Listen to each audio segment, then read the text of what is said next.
हुकूमत की ख्वाहिश थी कि खान साहब को पाकिस्तानी सियासत से हटाया जाए, लेकिन ज़िमनी इंतखाबात के नताइज देखने के बाद अब ऐसा नामुमकिन सा लग रहा है। एक जानिब तो खान साहब हुकूमत के लिए मजीद खतरनाक होते जा रहे हैं, तो दूसरी जानिब MKM पाकिस्तान ने भी एक मरतबा फिर इत्तेहादी हुकूमत से अलहदगी का इंदिया भी दे दिया है। देखिए, सियासत में कुछ भी हो सकता है। हमारी कल मीटिंग हुई है प्राइम मिनिस्टर साहब से और उन्होंने यकीन दहानी कराई है कि वो बिलावल साहब और आसिफ साहब से बात करेंगे। अगर कोई आउटकम नहीं आता तो फिर जाहिर है फैसला तो करेंगे।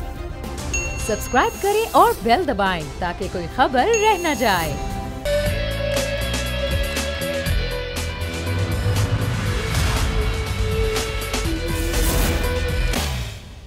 बिस्मिल्लाहिर्रहमानिर्रहीम, अस्सलामुअलैकुम। आपको खुशामदीद कहते हैं और आप देख रहे हैं प्रोग्राम सलमान मिर्जा के साथ। जनाब, गुज़िश्ता कई माह के दौरान चेयरमैन तहरीक इंसाफ इमरान खान की मुबैना ऑडियो लीक सामने आई। खान साहब पर फौरन फंडिंग का मुबैना इल्ज़ाम लगाया गया। तोशा खान केस चला, इसके अलावा तौहीन अदालत केस का भी मामला चलता रहा। तहरीक इंसाफ के रहनुमाओं पर मुकदमात और गिरफ्तारियां भी सामने आई। ऐसा लग रहा था कि सबसे तहरीक इंसाफ के सरबराह इमरान खान के बयानिए को नुकसान होगा, लेकिन ऐसा कुछ होता हुआ नजर नहीं आ रहा। हुकूमत की ख्वाहिश थी कि खान साहब को पाकिस्तानी सियासत से हटाया जाए, लेकिन ज़िमनी इंतखाबात के नताइज देखने के बाद अब ऐसा नामुमकिन सा लग रहा है। एक जानिब तो खान साहब हुकूमत के लिए मजीद खतरनाक होते जा रहे हैं, तो दूसरी जानिब MKM पाकिस्तान ने भी एक मरतबा फिर इत्तेहादी हुकूमत से अलहदगी का इंदिया भी दे दिया है। बढ़ती हुई रंजिशों को देखते हुए वजीर आजम शहबाज शरीफ साहब ने गवर्नर सिंध कामरान टिसोरी और MKM के कन्वीनर खालिद मकबूल सिद्दीकी से मुलाकात की। मुलाकात के दौरान MKM ने वफाक से होने वाले मुआहदों पर अमल दरामद ना होने के अलावा कई शिकवे और शिकायत के अंबार लगा दिए। मुलाकात के दौरान MKM का वफ्द कहता रहा कि हमारे अवामी मुतालबे पर अमल दरामद ना होने से जमात को नाकाबिले तलाफी नुकसान पहुंचा है। हुकूमत में रहने का अब कोई जवाज नजर नहीं आ रहा, बाकी नहीं है। वजीर आजम शहबाज शरीफ ने एक मरतबा फिर हस्बे रिवायत पीपल्स पार्टी की क़यादत से बात करके शहरी सिंध के मसाइल हल करने और मुतालबात जल्द पूरे करने की यकीन दहानी तो करा दी, मगर क्या अमली तौर पर ऐसा होता हुआ नजर आ रहा है? हुकूमत MKM के मुतालबात पूरे कर पाएगी? क्या वाकई MKM हुकूमत का साथ छोड़ सकती है, और छोड़ती है तो जाएगी कहां? ये तमाम चीजें ज़बानी कलामी है, तसल्लियां हैं, धमकियों का ये सिलसिला आने वाले कई रोज तक जारी रहेगा। दूसरी जानिब तहरीक इंसाफ की जानिब से भी लॉन्ग मार्च की तारीख का अब तक कोई ऐलान तो सामने नहीं आया, मगर साबिक वजीर दाखिला शेख रशीद ने एक बार फिर पेशगोई की है कि सियासत का अब यह राउंड जो चल रहा है वो फाइनल है। अगला 10 दिन में अहम फैसले हो जाएंगे। 10 रोज बाद ऐसा क्या होने जा रहा है जिसकी पेशगोई खान साहब और शेख रशीद साहब भी कर रहे हैं। क्या लॉन्ग मार्च अक्टूबर खत्म होने से पहले शुरू हो सकेगा? सियासी सूरत हाल अगर खराब होती है तो मुल्की मईशत पर इसके क्या असरात मुरतब होंगे? तमाम चीजों पर जनाब वसीम अख्तर साहब इस वक्त में ज्वाइन कर चुके हैं। मुत्तहदा कौमी मूवमेंट के सीनियर रहनुमा हैं। कराची की डायनामिक्स, कराची की सियासत बिल्कुल मुख्तलिफ है। गालिबन शायद मुत्तहदा कौमी मूवमेंट को अभी भी ये गुमान है, अभी भी उनको शायद ये लगता है कि उनके पास अवामी मैंडेट हासिल है, लेकिन जो भी ज़िमनी इंतखाबात हुए हैं उसमें अगर आपको लगता है कि सबसे ज्यादा नुकसान नून लीग को हुआ है तो यह गलत है, पीपल्स पार्टी को हुआ है तो यह गलत है, सबसे ज्यादा नुकसान मुत्तहदा कौमी मूवमेंट को हुआ है। वसीम अख्तर से इसका जवाब लेंगे, लेकिन उससे पहले ख्वाजा इजहारुल हसन ने क्या कहा वो सुन लेते हैं, फिर गुफ्तगू का सिलसिला आगे बढ़ाएंगे। जनाब वाला इसी पर मजीद बात करेंगे। वसीम अख्तर साहब हमारे साथ मौजूद हैं। सर, सॉरी आपको थोड़ा वेट कराया, लेकिन सर ये बताइएगा, मुलाकात आपकी हुई थी शहबाज शरीफ साहब से और गवर्नर सिंध की भी मुलाकात हुई। गवर्नर सिंध साहब कैसे आए, किस तरह से पार्टी में आए, किस तरह से राब्ता कमेटी में आए, फिर गवर्नर तक चले गए, वो एक अलग बहस है, लेकिन मुलाकात हो गई। वादे काफ़ी किए गए, दावे काफ़ी किए गए, राजो न्याज की बातें आपसे काफ़ी की गई, कुछ हासिल हुसूल निकला शहबाज शरीफ से मुलाकात के बाद? अभी तक कोई मुतालबा नहीं हुआ। अच्छा, हमने एग्रीमेंट किए थे नून से और पीपल्स पार्टी से। सही है। ज्यादातर मुतालबे जो हैं वो पीपल्स पार्टी से पर्टेन करते हैं, सिंध गवर्नमेंट से। और उन्होंने जब हम के साथ छोड़ रहे थे और आसिफ साहब और बिलावल साहब के साथ तो पार्लियामेंट लॉजेस में बैठे हुए थे शहबाज शरीफ साहब के साथ, तो उस वक्त तो बिलावल साहब ने भी और आसिफ साहब ने भी कहा था कि डन, आज ही कर लेते ना जो भी करना है, ये थी बात। और शक किया था कि जेन्युइन इश्यूज हैं ये कराची के रिलेटेड, सही है, और ये सॉल्व होने चाहिए, वी आर विद यू। और फिर उस पर सुप्रीम कोर्ट का ऑर्डर भी था जिसको इम्प्लीमेंट होना चाहिए। हम तो ये कह रहे हैं कि सुप्रीम कोर्ट का ऑर्डर इम्प्लीमेंट कर दें, सही है, बल्दियाती निजाम को मजबूत करने के लिए। और जो जिस तरह से गलत चीजें की हुई हैं कराची से रिलेटेड, हैदराबाद से रिलेटेड, लाइक मैंडेट हुई भी है लिमिटेशन में, हल्का बस्तियों में, उसको ठीक कर दें हमारे, तो सारे जेन्युइन इश्यूज हैं और एक्सेप्टेबल हैं, इनसे सिग्नेचर मौजूद है। तो हम तो ये चाह रहे हैं लेटर इन स्पिरिट ये इम्प्लीमेंट हो जाए, चाहिए, जो कि नहीं हो रहे। पीटीआई से करके देख लिया, इनसे करके, यही सियासी जमातें हैं इसको चला रही हैं बड़े अरसे से, और इन्हीं में से एक से आपने रिक्वेस्ट करेंगे, करते हैं, देखते हैं, बॉल इन्हीं के कोर्ट में है। ठीक है, अब जब पीटीआई को खैर बात कह सकते हैं तो फिर सही है, इसी तरह का फैसला इनको भी कह सकते हैं। जो कराची से रिलेटेड जिनका मैंडेट हमारे पास है, जिन्होंने हमें मैंडेट दिया है, 7 MNAs हैं, उन्हीं के वोट से MNAs बने हैं, तो उनकी के अगर मसाइल हल नहीं होंगे तो बेकार है। लेकिन सर अभी देखें वही वाली बात ना आपकी, मैं अभी शॉर्ट भी चला रहा था, गुज़िश्ता रोज जो आपने बात की थी, ख्वाजा इज़हारुल हसन साहब ने जो बात की थी, आप लोग कहते हैं राजो न्यास की बातें खूब हुई हैं, वादे खूब हुए हैं, और ये कहा है कि वादों के लिए गारंटी है। आप शायद पीपल्स पार्टी पर इतना भरोसा नहीं करते थे, जाहिर सी बात है सिंध में आपकी मुखालिफ जमात थी, लेकिन आप उन्हीं के साथ जाके बैठ गए, लेकिन आपको उन पर भरोसा नहीं था। जामिन बने मौलाना फजल रहमान साहब, जामिन बने नून लीग शहबाज शरीफ, उस वक्त जब आप लोगों की हुकूमत नहीं आई थी और आप पीटीआई की हुकूमत का हिस्सा थे। लेकिन सर फिर अब तो राब्ता कमेटी के अंदर से भी तो बातें आ रही है ना, आप लोग जब भी कोई बात करते हैं कहते हैं राब्ता कमेटी तौसीक करेगी तो उसकी इंप्लीमेंटेशन होगी। अब तो राब्ता कमेटी के अंदर से आपकी जबान पर आने लग गया है कि अब हुकूमत में रहने का फायदा क्या है, जब जो मुतालबात थे वो पूरे ही नहीं हुए, ना पीटीआई ने पूरे किए ना इन्होंने पूरे किए।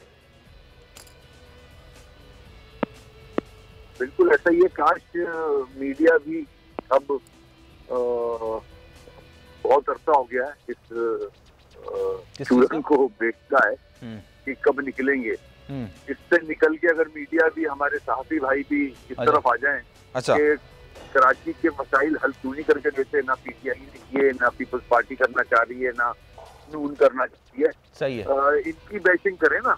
अच्छा, कि जो मैंडेट लेके हुकूमत में आते हैं लोगों का और किसी जमात का, और उसके बावजूद उनके मसाइल हल नहीं करते, तो क्या वजह है कि इनको कटहरे में लेके आए मीडिया भी, ना कि एमक्यूएम से ये पूछती है कि कब निकलेंगे हुकूमत से। सही है, ठीक है। अच्छा एक सवाल का जवाब फिर आप भी दे दीजिए, जब आप पाकिस्तान तहरीक इंसाफ की हुकूमत का हिस्सा थे उस वक्त अवाम ने आपको मैंडेट दिया, अवाम को आपने वोट दिए, और जब वोट उन्होंने दिए आप पाकिस्तान तहरीक इंसाफ की हुकूमत का हिस्सा बन गए। रात के 2 बजे जब आप मुस्लिम लीग नून से और पीपल्स पार्टी से मुलाकातें कर रहे थे ना सर, तो फिर अवामी मैंडेट तो आपने नहीं लिया था ना कि आपने उनकी हुकूमत छोड़ के इनकी हुकूमत के साथ मिलना है, और शायद इसी वजह से वो नाराज हैं, खफा हैं, इसलिए हर ज़िमनी इंतखाबात के आपके जो वोटर हैं वो सुकड़ते चले जा रहे हैं, या नाराजगी की वजह से आपको वोट नहीं दे रहे हैं।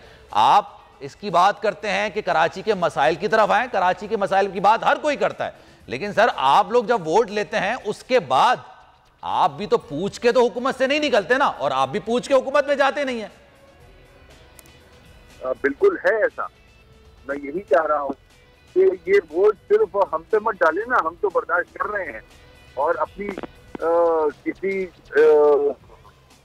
चीज को हासिल करने के लिए नहीं, वजारतों के लिए नहीं, वजारतें भी हमने मजबूरन शहबाज शरीफ साहब के कहने पे ली नहीं है, तो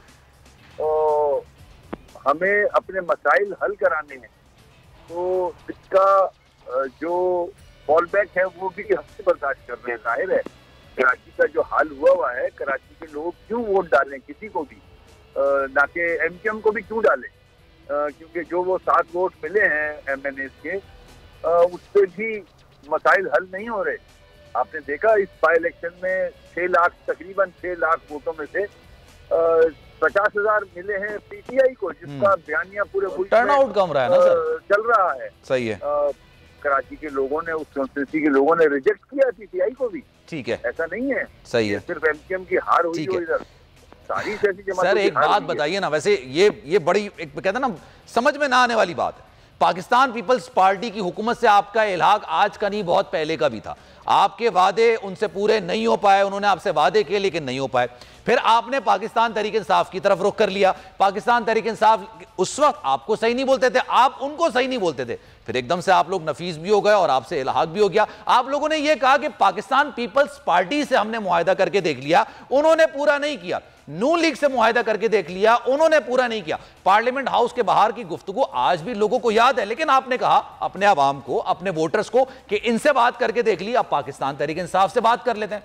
फिर आपने घूम फिर के सर बिना किसी की मुशावरत से, बिना आवाम को एतमाद में लिए, बिना आवाम को यह बताया कि कौन कौन से मुआहदे कर रहे हैं आप, मुतालबात क्या कर रहे हैं, आपने फिर मुस्लिम लीग नून और पीपल्स पार्टी से इल्हाक कर लिया। अब आप यहां से निकलते हैं तो फ्यूचर क्या है मुत्तहिदा कौमी मूवमेंट का, ये बता दीजिए। देखिए, सियासत में कुछ भी हो सकता है, देखते हैं। हमारी कल मीटिंग हुई है प्राइम मिनिस्टर साहब से और उन्होंने यकीन दहानी कराई है कि वो बिलावल साहब और आसिफ साहब से बात करेंगे। अच्छा। और अगर कोई आउटकम नहीं आता तो फिर जाहिर है फैसला तो करेंगे। चलें सर, फारूक सत्तार साहब के हवाले से कुछ बात कर लेते हैं। फारूक सत्तार साहब वापस आ रहे हैं, नहीं आ रहे हैं, आने के लिए राब्ता किया है या आपने उनसे राब्ता किया है या उन्होंने कोई कंडीशंस रखी हैं या उन्होंने कोई मुतालबात रखे हैं? क्योंकि आपने कहा था, अब मैं वो अल्फाज दोहराना नहीं चाह रहा ऑनेस्टली, लेकिन फिर भी आपने जो अल्फाज फारूक सत्तार साहब के लिए कहे थे कि वो इंसान की तरह आना चाहते हैं तो आ जाएं, कोई मुतालबात ना रखें, ऐसा ही है? मुतालबात रखेगा, कुछ वापस आ रहे हैं वो, आप लोग ले लेंगे उनको वापस? देखिए, थक गए अभी हम भी कह के आ जाएं आ जाएं आ जाएं, बहुत ज्यादा हो गया। अच्छा। सबकी जमात है, एमक्यूएम से ही निकले हैं इधर उधर सब लोग।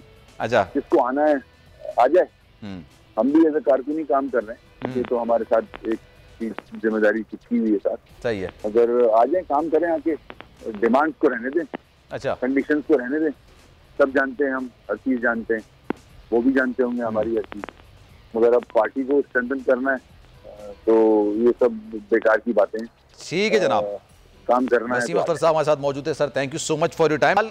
आप लोग मीडिया से करते हैं, आपका हक है, आप कर लें, चलें, लेकिन कराची के मसाइल पर कौन बात नहीं करता है? कराची के मसाइल पर पूरी ट्रांसमिशंस होती हैं, कराची की नुमाइंदगी का आप दावा करते हैं, पाकिस्तान पीपल्स पार्टी भी कराची की नुमाइंदगी का दावा करती है, लेकिन कराची का हाल शायद पाकिस्तान को तो छोड़ देना, पाकिस्तान के शहरों की तो बात ही नहीं कर रहे, दुनिया में कोई शहर ऐसा नहीं होगा जिसका हाल पाकिस्तान जैसा होगा, जहां पर माल तो छोड़ें, जान की भी कीमत नहीं है। इस शहर के अंदर, शहर इक़्तिदार के अंदर, शहर कायद के अंदर जनाब, किसी चीज़ की अगर कीमत है तो वो सिर्फ पैसा है, इंसानी जान की कीमत कोई नहीं है। आए दिन राजधानी की वारदातें होती है, लेकिन आप जब रात के 1:30-2 बजे बैठ के राजो न्याज की बातें, इल्हाक करने की बातें कर रहे होते हैं, तो क्या आप अवामी मैंडेट के पास जाते हैं? क्या आप मीडिया नुमाइंदगान को एतमाद में लेते हैं?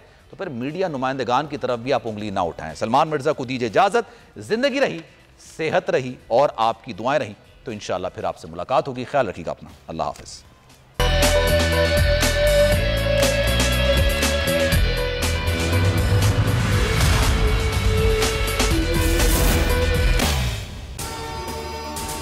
अगर आपको ये वीडियो पसंद आई है तो लाइक पर क्लिक करें। सबसे बड़ी कवरेज, सबसे बड़े पैनलिस्ट, हमने तो बड़ी PMLN के वार सहे, वो भी बिला वजह। सबसे ज्यादा रिपोर्टर्स। इलेक्शन कमीशन की जानिब से कोई इंतजाम इतने अच्छे तरीके से नहीं किए गए।